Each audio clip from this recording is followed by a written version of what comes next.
할렐루야, 민수기 11장에서 15장까지 말씀 묵상입니다. 오늘은 원망하지 말자라는 제목으로 말씀을 나누도록 하겠습니다. 우리는 신앙생활을 하면서 원망과 불평이 영적으로 얼마나 좋지 않은 것인지를 빨리 깨달아야 합니다. 그 원망과 불평이 하나님을 향한 것이든 영적 지도자를 향한 것이든 주변의 형제자매를 향한 것이든 원망과 불평은 인생에 좋지 않은 일들을 발생시킵니다. 출애굽한 이스라엘 백성들은 모든 일에 항상 원망하고 불평했습니다. 홍해를 앞에 두고 바로의 군대가 추격할 때도 하나님을 원망했습니다. 마라라는 지역에서 또 물이 쓰다고 원망을 했습니다. 또한 고기를 먹을 수 없다고 원망했습니다. 심지어 원망할 것이 없는지 이제는 광야에서 오이, 참외, 부추, 파, 마늘을 마음껏 먹을 수 없다고 원망했습니다. 이들은 원망과 불평이 삶의 습관이 되어버린 것입니다. 하나님께서 족과 꿀이 흐르는 가나안 땅을 주시겠다고 5번이나 이스라엘 백성들에게 약속했습니다. 그러나 정탐꾼들의 부정적인 보고를 듣자 그들은 또다시 하나님을 원망했습니다. 그리고 그 원망과 불평이 어느덧 때가 되었을 때 하나님은 민수기 14장 28절에 너희 말이 내 귀에 들린 대로 내가 너희에게 그대로 해주겠다라고 말씀하셨습니다. 여러분, 우리가 잊지 말아야 하는 것은 잠언에서는 6번이나 반복해서 우리의 입술은 때가 되면 반드시 열매를 맺는다라고 반복해서 말씀하고 있다는 것입니다. 마치 콩을 심은 데는 콩이 나고 팥을 심은 데는 팥 나듯 내가 부정적인 말, 원망의 말을 반복해서 하면 결국 부정적인 열매, 원망의 열매를 맺게 된다는 것입니다. 반면 내가 창조적인 말, 살리는 말, 긍정적인 말, 감사의 말을 하면 그 말이 씨앗이 되어 창조적인 열매, 살리는 열매, 긍정적인 열매, 감사의 열매를 맺게 된다는 것입니다. 여러분 기억해야 합니다. 살인이 있기 전에 죽여버리겠다는 말이 먼저 있다는 것입니다. 자살이 있기 전에 나는 죽고 싶다, 자살할 것이다 라는 말이 먼저 있다는 것입니다.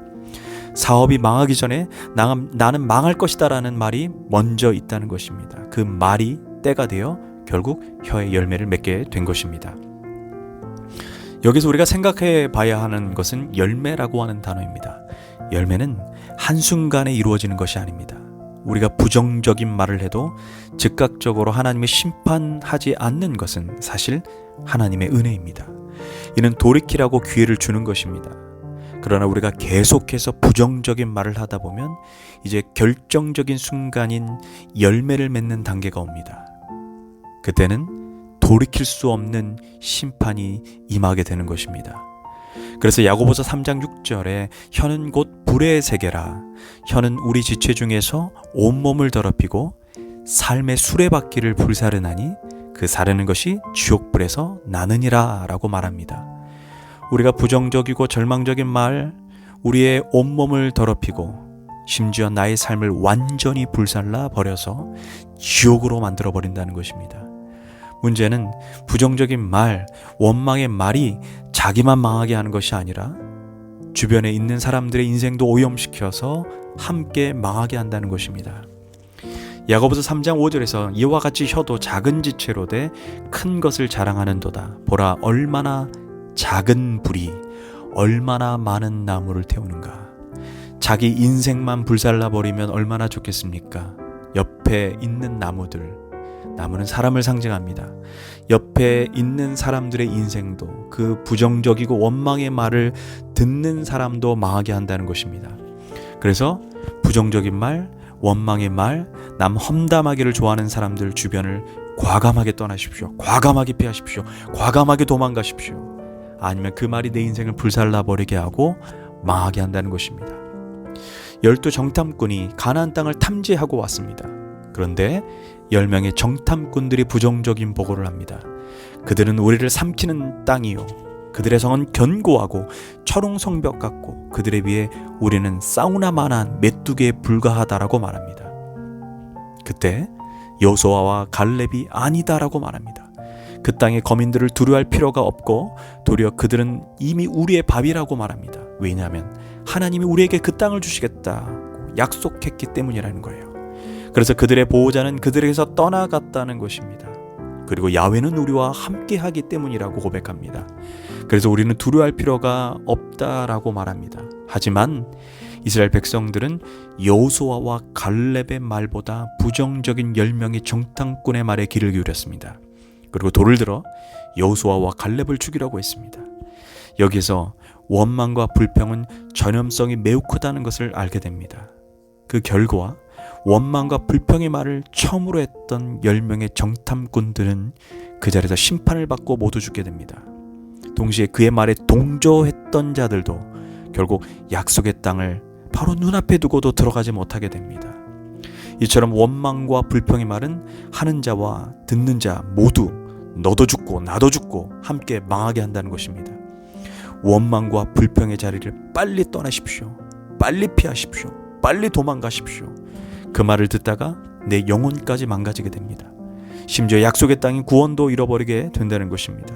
그래서 베드로는 생명을 사랑하고 좋은 날 보기를 원하는 자는 혀를 금하여 악한 말을 그치고 그 입술로 거짓을 말하지 말라고 했습니다.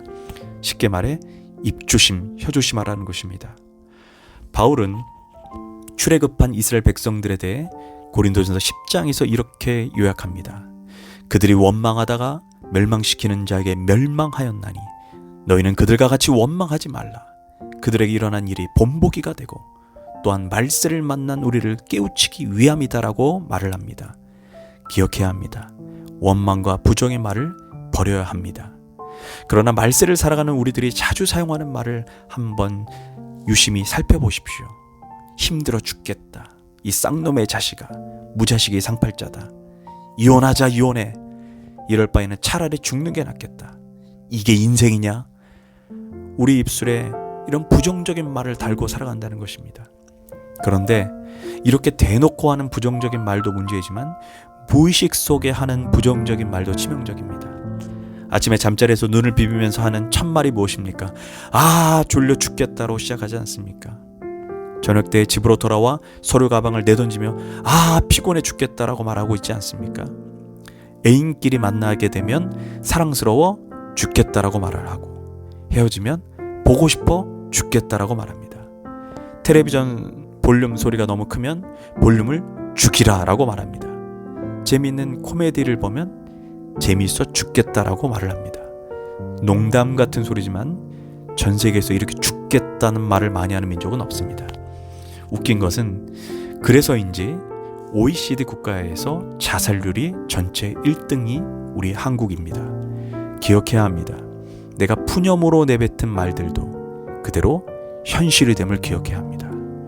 우리는 말씀 안에서 우리의 혀를 훈련하고 제어해야 합니다. 그래서 적극적이고 창조적인 말, 살리는 말을 해야 합니다. 기도하겠습니다. 하나님, 우리 혀의 재갈을 물리게 하시고 내 입술에서 살리고 회복시키고 감사와 소망의 말로 가득 채워지게 하소서. 예수님의 이름으로 기도합니다. 아멘.